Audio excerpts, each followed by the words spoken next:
Everybody, hello. Welcome to your first lecture in Economics 1050. I'm Professor Young. The opening couple of weeks in any economics class is really about getting to learn how economists think, the method behind economics, the key things that economists look at. So as you're going through the first couple of lectures, I want you to be reading the appropriate chapter in the textbook, and I also want you to be thinking about how economists think. The big questions I want you to take away are, what do we do in economics? How do we see the world? What are some of the themes that permeate our thinking? And to really lock it in, what your challenge should be over the next couple of days and weeks in this whole semester is out there in that real world, look for economics everywhere in your day-to-day life. If you watch news, if you see social interactions, if you transact with a company, in the upcoming debates, in all of those things, you're going to see economics. So your challenge and the way to really lock this in is to say, where is the economics? And it's not just about money, and it's not just about dollars or Wall Street. It's a way of thinking. With that said, let's jump in to our first lecture. And this lecture is going to be about thinking like an economist and an introduction to how economists see the world. So welcome to the class, and let's jump in. First way to start off would be to really ask the question, what is economics? And this is one of those things that every textbook has a different answer, every instructor has a different answer. You know, the definition has really broadened as the scope of economics has grown. So I'm going to give you a really traditional, kind of typical definition to start off with. And that is that economics is the study of how individuals, and not just individuals, but also governments, or even businesses,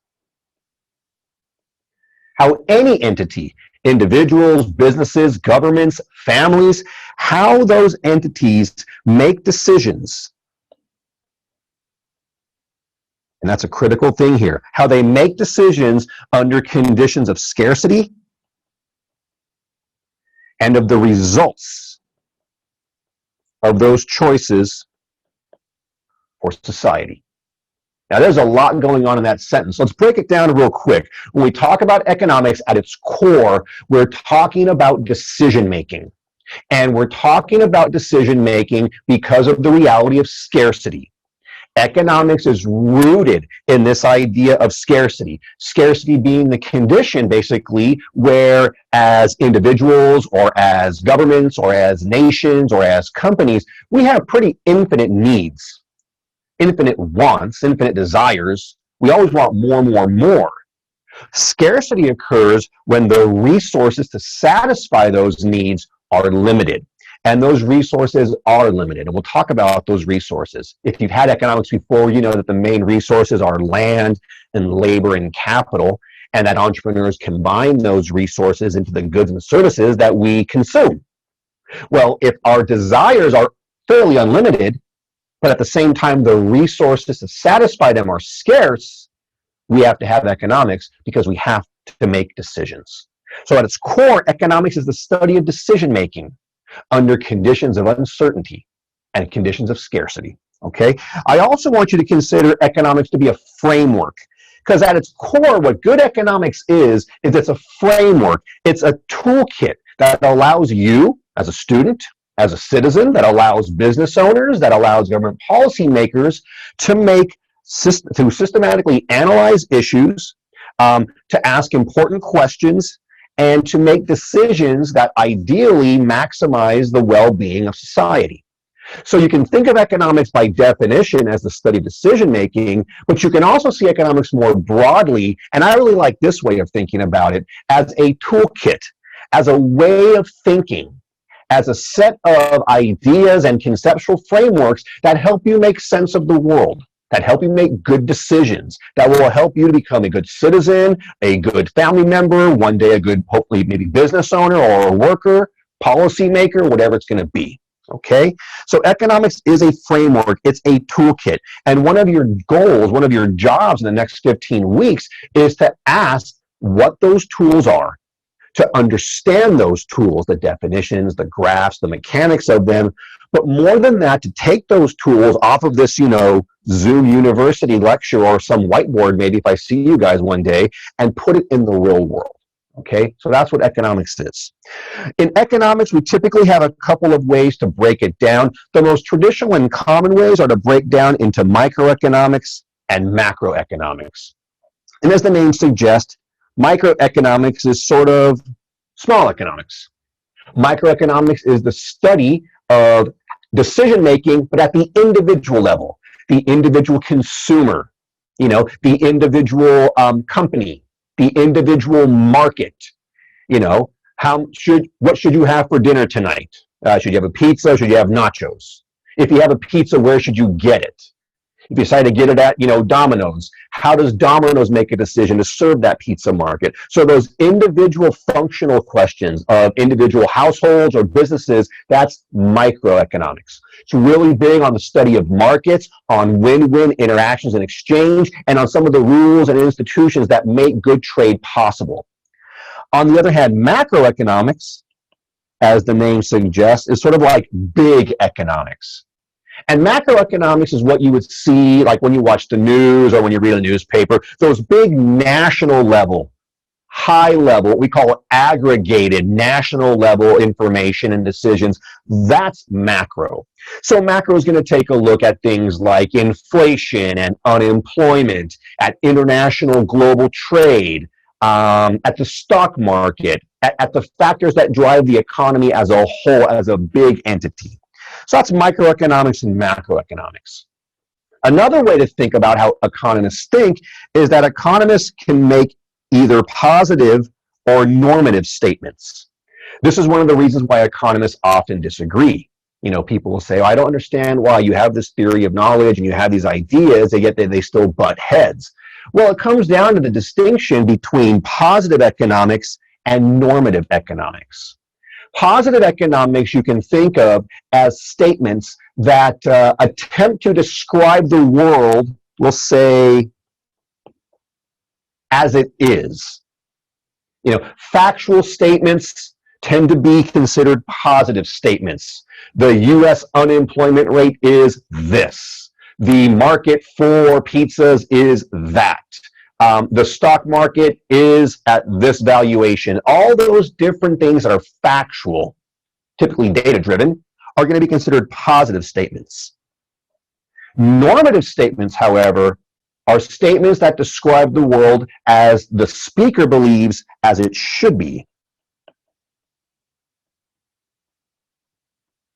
And this, as you can imagine, is where a lot of the conflict comes in, because the positive statements will just tell you the factual stuff, but the normative statements put the should on it.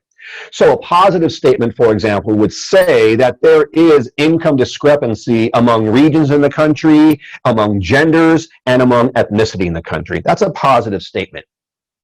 The normative statements are saying that is wrong and it should be a different way. Or perhaps saying that's not a major issue and it should be left alone, okay?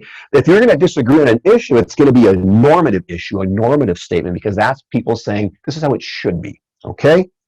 Another big thing when it comes to economics, and you're going to hear these themes a lot, economics is really, really big on ideas of efficiency and, to a degree, equity. Efficiency and equity come into play. They're unique because they're both considered goals of good economic thinking and good economic policy, but they're often at odds at each other. Let's talk about it a little bit. Equity can be seen or defined as a general sense of fairness in the distribution of income and output and resources among members of society. Okay, so the equity question is one of a fairness question. Efficiency, on the other hand, is defined more as getting the most output.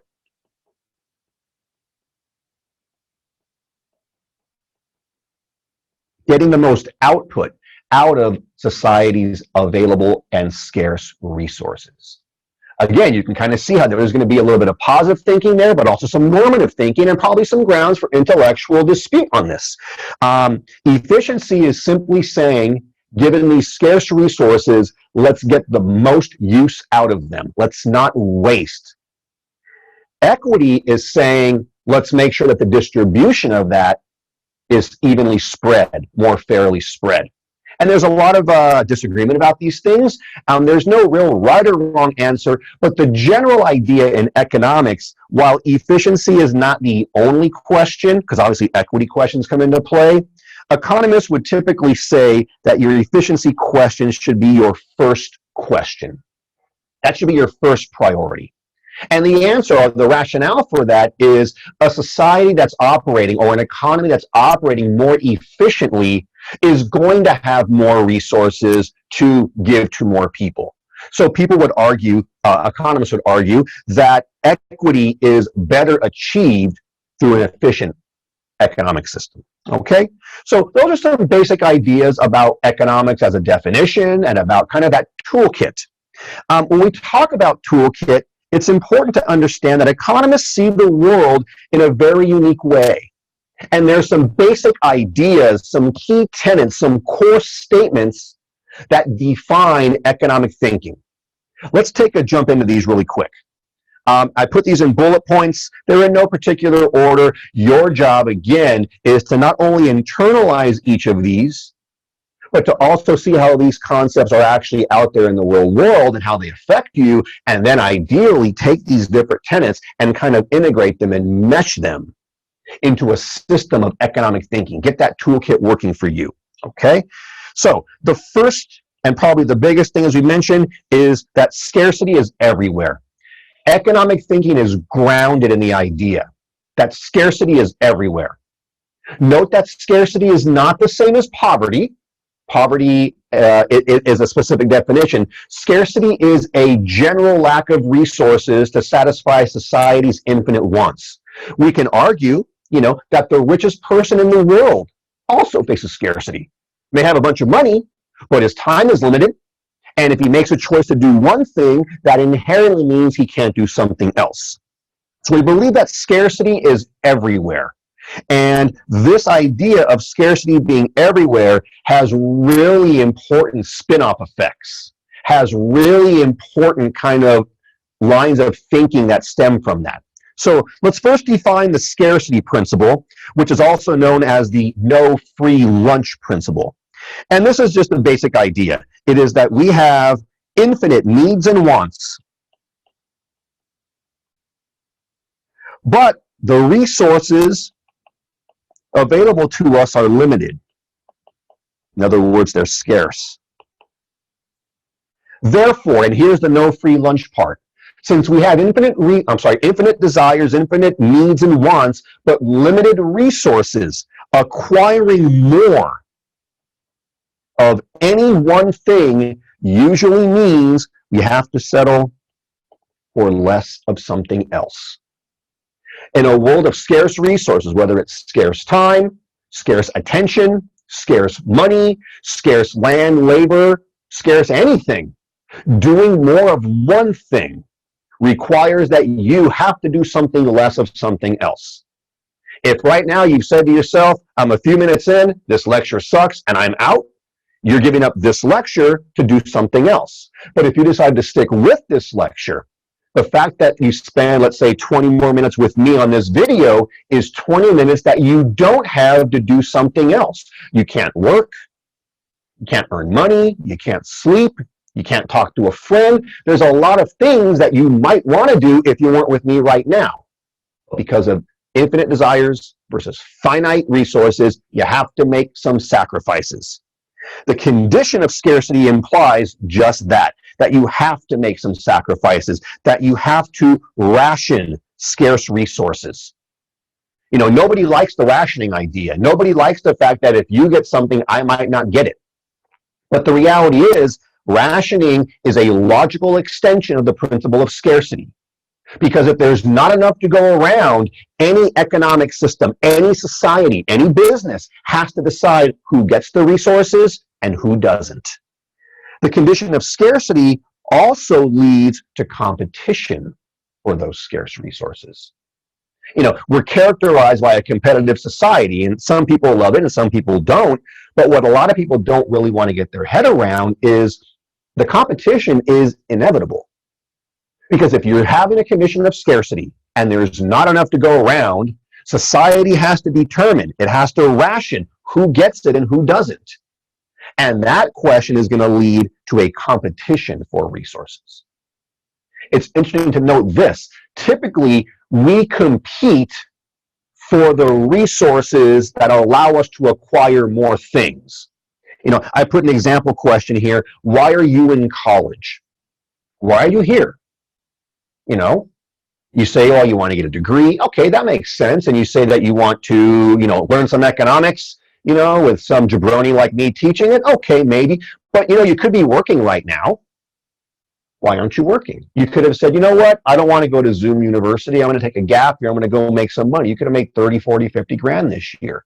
You might have said, you know what? I don't want to go to college at all. I don't want to invest the 4 years of my life. I don't want to invest a couple $100,000 of tuition and room and board. Well, maybe not, but you get it. So why are you here?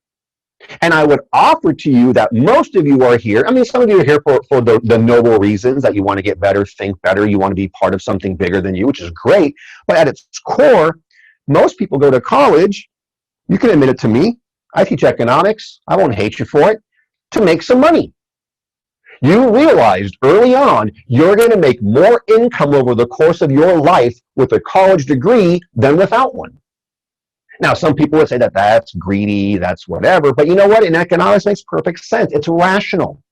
Because if there's competition for scarce resources, you have to compete for the mechanism to acquire those resources. In the case of an American modern market global economy, you have to have money to buy the things that you want to get you by, to help you be happy and satisfied and have a good life. So you're going to compete for that resource. Most of you in my class right now are probably business majors. So we asked the question, why'd you go to college? Let's take another question. Why are you studying business? I love business. I do consulting work. I teach economics. I have an MBA. I love business. I think that business is a vital source of social well-being. But I doubt that when all you guys were 4 years old, running around your yards in your underwear, when somebody said to you, hey, what do you want to be? I doubt you said, I want to sit in a cubicle for 10 hours a day doing Excel spreadsheets. You wanted to be an astronaut. You wanted to, I don't know, be a pirate, maybe a unicorn. I don't know what the hell you wanted to be. But you probably didn't want to be a number cruncher. Yet now the majority of you guys are in my class as business majors. Why? Well, again, it goes back to the idea of competition for scarce resources. You understand intuitively that as a business major, you'll probably have higher earning potential, make more money than other majors would offer you. And it's that money that allows you to outcompete against others for scarce resources. A lot of what I'm saying is really common sense. I'm just layering some economic theory and some economic terminology on it, okay? But I want you to be thinking about these things. Let's take it on from there. Because of scarcity, people must make choices. Okay, this is a second big idea in economic thinking. Because of scarcity, you have to make choices, and these choices entail, and this is a big one in economics, trade-offs and opportunity costs. Scarcity requires choices, and every choice requires you, in order to gain something, to give something up. We define those as opportunity cost. And opportunity cost is defined, as you see here, as what you have to give up or forego in order to acquire or do something else. Your decision to go to college has forced you to forego something else. Your decision to study business, let's say you're studying business, is forcing you to forego other more fun things. Your decision to be in this lecture right now means you can't do something else. So economics is really big on this idea of opportunity cost. It's a critical idea that you're going to have to get your heads around. I want to also point out that this is one of the first of many times in our class where an economics term, cost, is going to have a totally different understanding, different meaning than that same world out in the real world. In the real world, cost is just what you have to pay to get something. It's how much money you have to steal from your mom or your dad to go buy what you want to buy. It's not about that in economics. In economics, cost is not necessarily the dollars you have to spend for something. It's whatever it is that you could have had that you gave up to do this thing, to buy this thing, okay? Economics assumes that people pursue what we're going to call rational self-interest in their decision making. So we know that we have resource scarcity. We know that we have to make decisions and take on opportunity costs. Economics assumes that when people make those decisions, they do them in the logical, rational pursuit of self-interest. We use a couple of terms in economics. We use the term utility to represent the satisfaction, the gains, the happiness that individuals derive or receive when they buy something. That's our motivation as individuals. We're motivated by the pursuit of utility. Note that utility is a very, very subjective thing. All of us can get utility in different ways. Some people will get utility by making lots and lots of money and driving fast cars. Good for them. Some people will get more utility from living a simple life and not working much. Also acceptable. Some people will get utility from making lots of money and then giving it all away as charity. Utility is entirely subjective. And that's why it's very important in economics to be careful about putting judgments on how other people pursue their utility. We'll discuss this more when we're actually face-to-face during synchronous lecture time, but it's a really big thing in the world of international development, where you oftentimes see Western countries, typically the richer countries that are donating money to poorer countries, sort of telling those countries what they need to do with the money, sort of imposing a Western view of utility on a developing economy. Not necessarily a great thing, okay? So individuals pursue utility. Firms, on the other hand, pursue profit. That's the motivation for a firm. Firms are in business to make money. Profit is symbolized by the letter pi, and profit, just as a definition, is equal to total revenue minus total cost. So the profit that a firm receives when it sells you something is equal to the total revenue, which is the money that it brings in from the sales, minus the total cost of production, which is how much the firm had to spend to buy the scarce resources, including the land and the labor and the workers, to make the stuff that you want.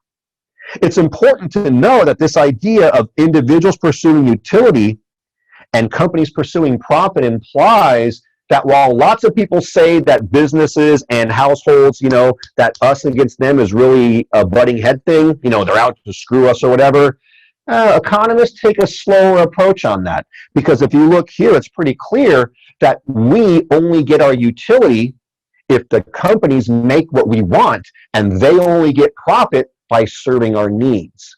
So while it's tempting to say that, oh, they're trying to screw us and they're greedy and it's like that, there's also a lot of interdependence and a lot of mutual need between the business sector and the household sector. Okay? So we know that people have to make decisions. We know that they're going to pursue some rational, logical self-interest. The next big idea in economic thinking is the idea of incentives. If you forget nothing else, you can remember from this class that when it comes to human behavior, people respond predictably to incentives. Incentives are defined as any of the factors that influence our decision making. Some of those incentives can be positive ones. You do something for the reward or the gain. Some can be negative ones. You don't sell drugs because you don't want to go to prison. We believe in economics that incentives guide behavior. And we also believe in the incentive principle, which says to us that a person or a firm or a government or a society is more likely to take an action if the benefit of the action rises, and less likely to take an action if the cost of the action rises. This is just another way of saying that people respond to incentives. If any activity that will benefit you more than it will cost you, you're going to logically pursue. any activity where the costs outweigh the benefits you're not going to pursue. And within a given dynamic environment, anytime that the benefits of an activity rise, people, we predict in economics, will be more likely to take that action. Whereas if the costs of the activity rise, we predict that people will be less likely to take that action. Again, pretty much common sense, but pretty profound ways to analyze human behavior. You know, decades ago, business majors weren't as popular as they are now. Lots of people ask at the university level, why are there so many business majors? And the answer is pretty clear. As the incomes that have gone to businessmen and business owners and high-level executives have risen, oh, there it is, that's the incentive. The marginal benefit of being in business has risen, and therefore more people at your level are pursuing business pathways. There's lots of majors that have been slowly dying out over time at the university level. And a lot of the old-time faculty get really mad about those things, like, hey, these are important majors, and they are, but from the lens of an incentive-driven student, as the benefit of other majors has gone up, the cost of studying some of those older majors has risen, and predictably, as the cost rises, people do less of it, okay? You see lots of examples of incentives at work. Let me give you a couple real quick.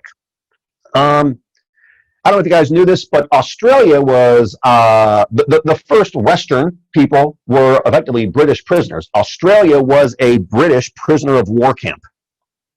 Sorry, not prisoner of war camp, prisoner camp, not prisoner of war, prisoner camp.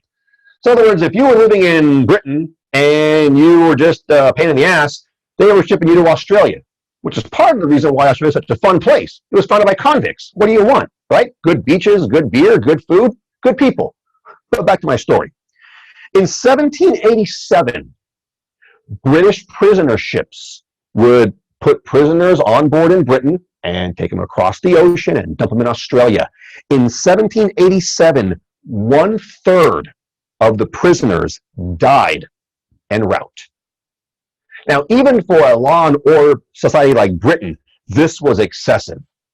You cannot have a public policy that allows 1/3 of people to die en route from here to the Australian, prison colony.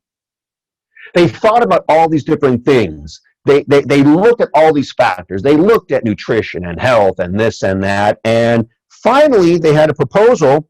And by 1793, not even, 6 years later, the survival rate had jumped from 1/3 dying to 99% of these poor convicts getting off the boat in Australia. What made it happen?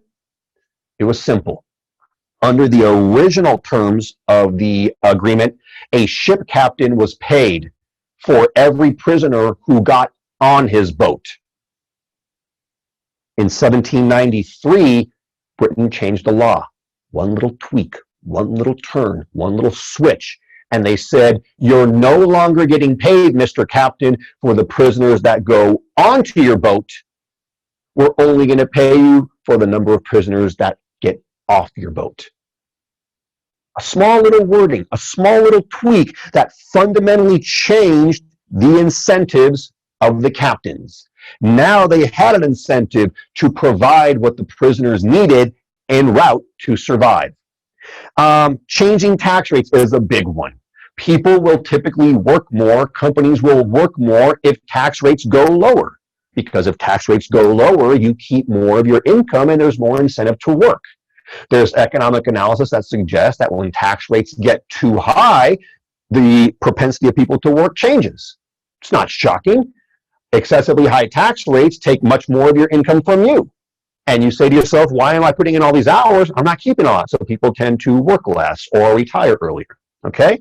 You can also look at this idea of incentive through the lens of, silly stuff, but that makes an important point. Car safety features have gotten fantastic over the last 20 years.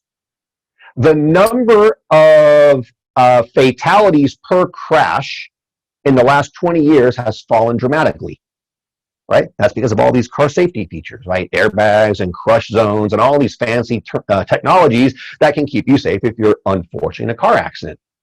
Yet at the same time that the number of people that are dying per crash on average is falling, the total number of car fatalities is rising. And they factor out age differences and they factored out population changes. And people are still saying, wow, what's going on here? How are so many people still dying when cars are so much safer? And a good economics student realizes the people are dying exactly because the cars are safer. Because once you can survive a car crash, there's just a little bit more incentive to be a little reckless. Once you know that if you crash between the crush zone and the airbag, you're probably going to walk away. It may not be a conscious decision, but you'll take little things, little steps, little incremental actions that add to the risk of a crash.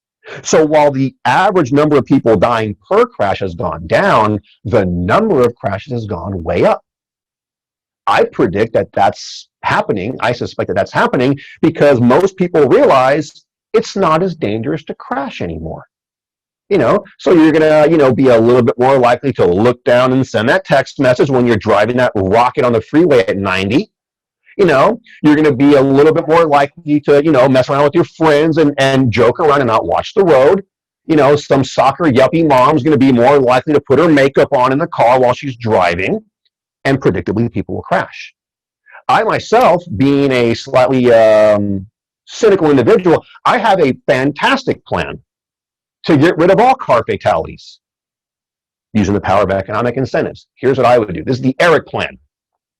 We have to get rid of all crush zones, all airbags, we get rid of all seatbelts. And instead, we mount a sharpened dagger out of everyone's steering wheel about 2 inches from their chest. I guarantee you that if you've got a sharpened dagger 2 inches from your chest and no seatbelt, you are not going to text. You're going to drive at 10 and 2. You're going to watch the speed limit because your incentives have changed. A stupid and silly example, I know, but you get the idea. Okay, with that said, we have more to cover, but I want to stop right here because I want you to take a few minutes to think this through. I want you to take a few minutes to think in your own lives, the day-to-day incentives that you face. I want you to think about the economic way of looking at the world, this idea of scarcity, which leads to decision-making, choices and trade-offs, and the idea that we make decisions based on the benefit-cost principles and by incentives. A good economics student will be able to see these principles and read them and learn them, but then see them in the real world and apply them and mesh that into a good way of thinking. So as I'm going to cut the lecture now, we'll start up with a later lecture on the cost-benefit principle. But for now, I want to, again, welcome to the class. You made it through your first Zoom University lecture. But remember, all joking aside, economics is a critically important subject. In my opinion, this will be one of the most important classes that you take because it's a way of thinking.